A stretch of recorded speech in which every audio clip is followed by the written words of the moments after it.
Hello, I am Nathan, but the truth. In one of my earlier videos, I had touched on something about the written law and the community laws. And I need to go in depth with that because I need to make it clear why there is needed the so-called town hall meetings. That's what I like to refer to it as. And of course, these are freedom of assembly. Okay, we have nothing to worry about. This is not protesting or anything like that. This is black men getting together and communicating, voicing their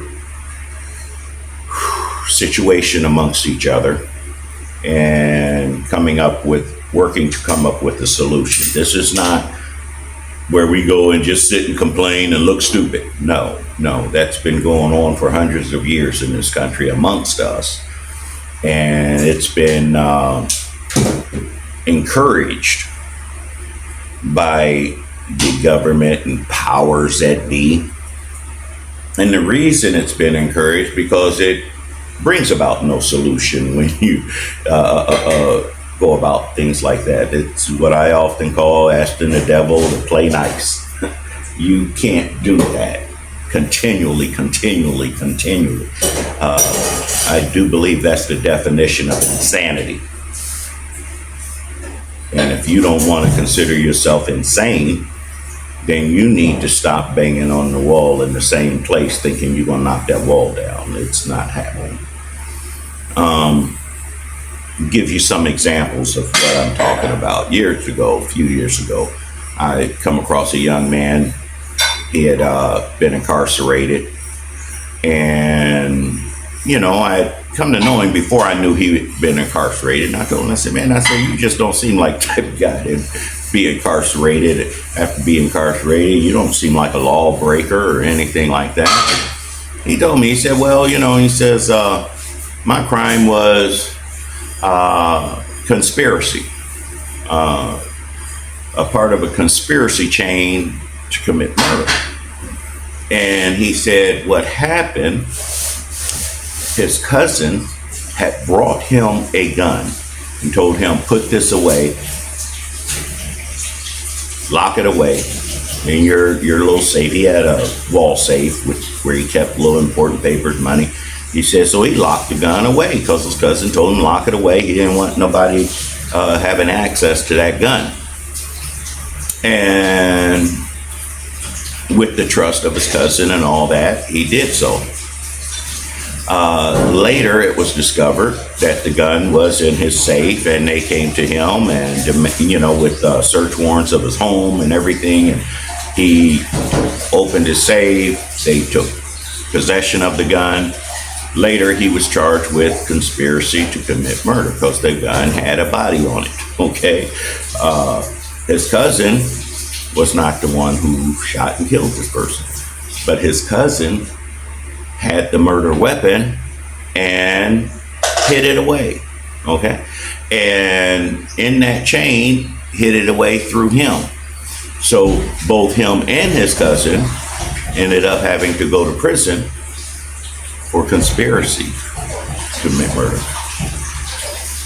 This is the laws that are written on the books. Now, every day, multiple times a day throughout this country, this crime is committed, but it's committed by policing agencies. Policemen, like down the case in Louisiana, it was, oh my God, a dozen state troopers savagely beat and murder this man. He's begging for his life over and over. In fact, his last words before dying is I am your brother. Okay? He's handcuffed and they're beating him savagely and everything. And in their body cams, even describing it. Yeah, man, he's foaming at the mouth, blood foaming out the mouth and everything, and he still kept fighting. Now, of course, he can't fight. He's handcuffed and he's being beaten, but he's still moving. And then finally, they said his body went limp. That's murder, okay? Savage murder. I mean, it was a lot of state troopers involved in that, beating that man and killing him. It took, 3 years to get half the body cams. They still don't even have all of them, okay? No charges, of course, no act of anything, but the police department claimed they didn't have body cam footage, okay? The state police, the bosses, said they didn't have any body cam footage, okay? The head of the state police said, well, no. The prosecutors went on record saying, well, it was justifiable, this and that, and he's not pressing any charges. Everyone in that chain is a part of conspiracy to commit murder. But is anyone going to hold them accountable? In North Carolina, just recently, 2 years ago, I'm going to say SWAT unit. They were not SWAT. It was something special unit. They went to this black guy's home. He's driving in his car, and they told him, we're going to kill you. And he's trying to drive and get away, and they opened up on him, and they murdered him. The prosecutor, when the civil rights people went to the prosecutor, he refused to see him. The press, he told the little anorexic white woman with the camera and the microphone, I'm not going to be bullied by anybody. I ain't giving them no damn videos, okay? Now, needless to say, 9 of those cops felt guilty enough that they just walked off and quit after they murdered that man, okay? Now, it was more than 9 involved. You did not hear from the U.S. Justice Department. They could have walked in and arrested that prosecutor right there on the spot because he refused to open an investigation. He refused to even look at any of the evidence, okay, and told them. And he's still prosecutor there in North Carolina. Most of the cops, they're still working. Murderers, open murder. That is, remember, their laws that can put everyone in that chain incarcerated in prison. Quick, fast, and in a hurry, okay? There is no investigation needed. The investigation be ongoing. You arrest these some bitches now. So what I'm saying, you need to acknowledge that they have their laws, written laws, but in the community laws, which means, I like young kids' term, they call it street justice, but it isn't as quite as barbaric as street justice. It is essential justice, because if you knew that you were going to meet with essential justice, then you're going to opt more for the written laws that you got written on the books, okay? Because I had told you, I used an example. I said right here in the Philippines, they have community-based laws. Okay, and I used the most horrendous crime, which is child sexual assault. An offender, a person who does that, when the law come after them, they much rather go with the judicial system. They much rather the police get them, because if and when the community catches hold of them, it's done swiftly. Okay? It's done with extreme prejudice. And it works better. And so therefore, here in the Philippines, the written law, they adhere to that. They're more adherent to that. The police, the prosecutors, and all of them, they put that in motion quick. They get it done. Okay, they're not trying to cover for a cop or somebody who's related to them who has committed a crime. No, no, no, no, no, no. It's straight. Let's go with the law that we got here on paper, because we don't want that community getting hold of this. Because then we won't be able to do anything. They can't do anything at that point. And that is what has to be created amongst the black man in America. We need to get together and we need to say this, we're not tolerating this in our community, period. And so when they do go and do open murder and put it in your face, because that's what they do now. It's so blatant. There's not a damn thing you can do. They proved you that with that little boy up there in Denver. He's a pacifist. His mentality was passive, super passive. A little boy walking down the street, and I think his name was Elijah or whatever. And they just decided to mess with him. And all the while they're interviewing him, he's calm and peaceful, and they get him scared and nervous, and he's shaking, and they start beating him savagely. And paramedics come, side with the police. The police said, well, we think he kind of lost his mind. Well, I mean, he's laying down on the ground, screaming and crying and everything. And so the paramedics go and give him a shot of Special K. And if y'all don't know what Special K is, that's a horse tranquilizer. And they gave him enough to down a horse, which killed him instantly. When he got to the hospital, he's essentially brain dead.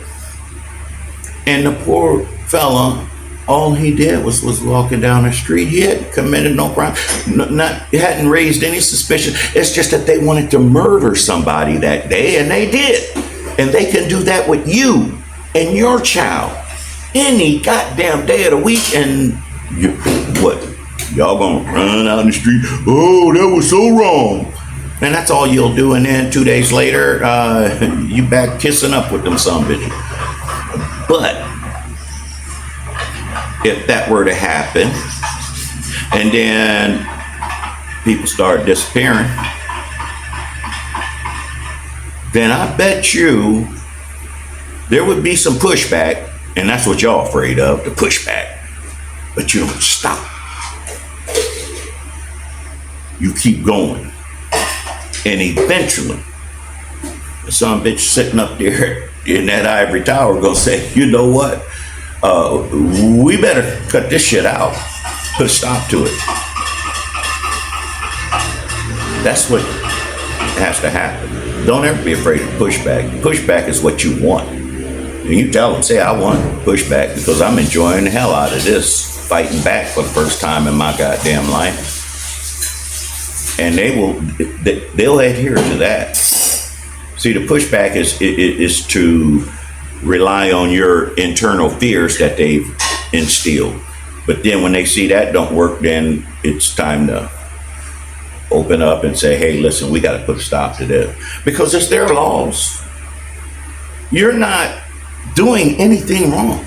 They have laws. And because they don't want to use those laws, you the damn fool. Let's go to the global scale. Okay, I'm going to step up there in that international seat for a second, just to show you what I'm talking about. United States has given Israel every goddamn bit of weapons that is killing and murdering innocent people. Not a military force. Period. No. But as soon as Iran gave Russia drones, suicide drones, all of a sudden that's a war crime. You know, because you're giving them weapons to kill other people. Okay, now you see what I'm talking about.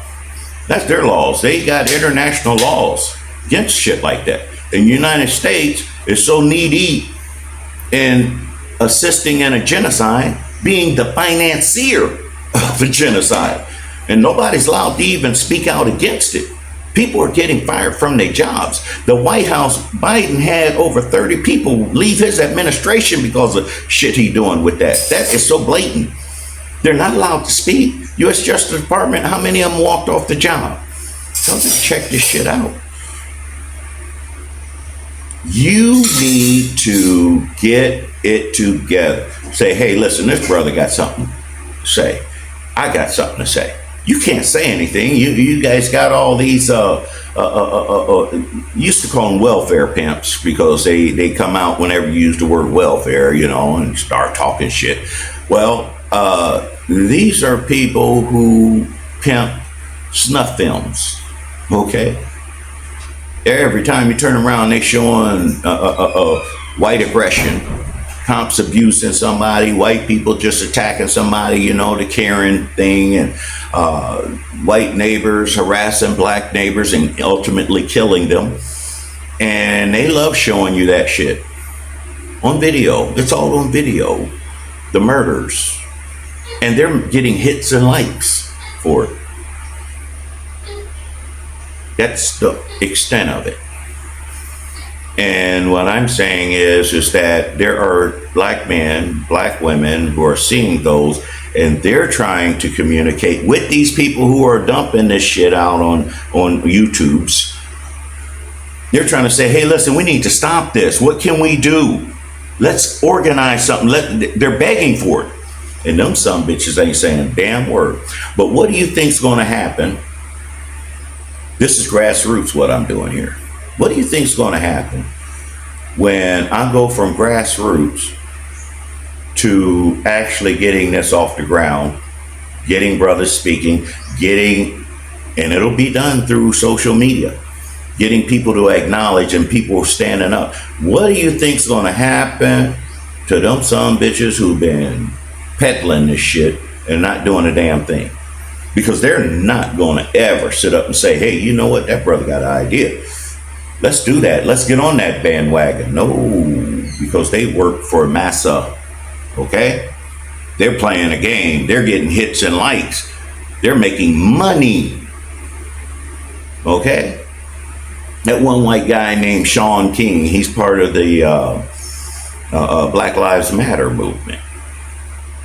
Google him, look him up if you don't know who he is. 98% of his followers and his donors are black females. All he does is push black death. And they went and they got that, those lesbians that started Black Lives Matter went to Shaun King, brought him in to be one of the focal people, one of the big money makers. And they got all this money, and that white boy walk around here, told our young black kids to go to them rallies, get spit on, kicked, hit.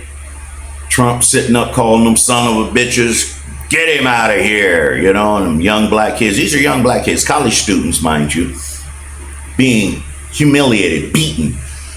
And then after George Floyd, they went up there in Wisconsin, and Shaun King was up there in Wisconsin telling them, this is nonviolent. We are not fighting back. We're not. All the while, they had Proud Boys. They had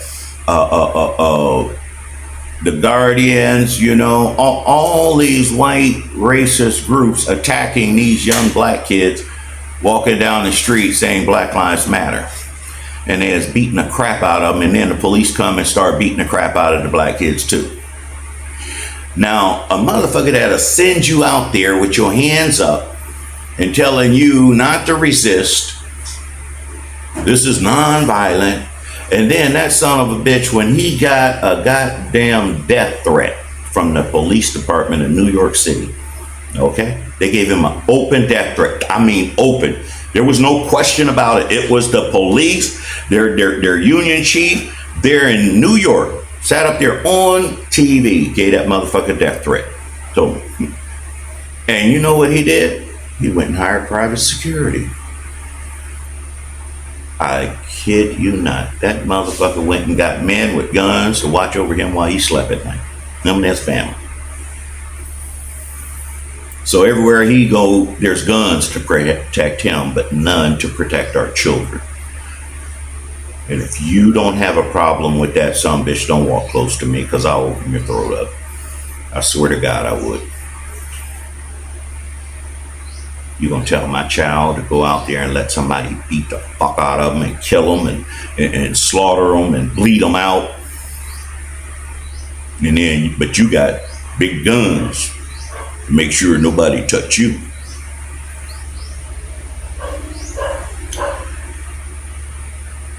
There are laws on the books that this stuff would have never happened in this country, but it's allowed to run amok because you don't have laws. You don't have the wherewithal to protect yourself or the desire to protect yourself. See, I tell y'all, and I use horrible crimes to make my point. It's a bad day when a woman who is viciously raped now has to go to her rapist and ask for protection. That's exactly what's happening. You some bitches run around here asking the most violent, evil some bitches in the world to watch over and protect you. A prosecutor's job is to protect the whole community by prosecuting and getting the villains off the street.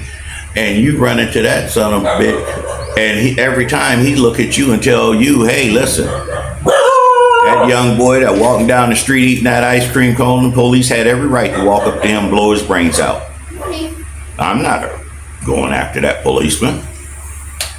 And your dumb ass sitting there looking, but that was murder. Your laws say murder. And he laughing. Well, we'll investigate. We will investigate. You know how to move an investigation along? You get rid of the problem, the source. Okay? We'll talk about it, but we got to get together to talk about it. And so that's what these podcasts are going to be leading up to. Getting you to understand why it is so important for us to have a voice. Hey, listen, I love you. I am Nathan Robinson, and I am back quiet, baby.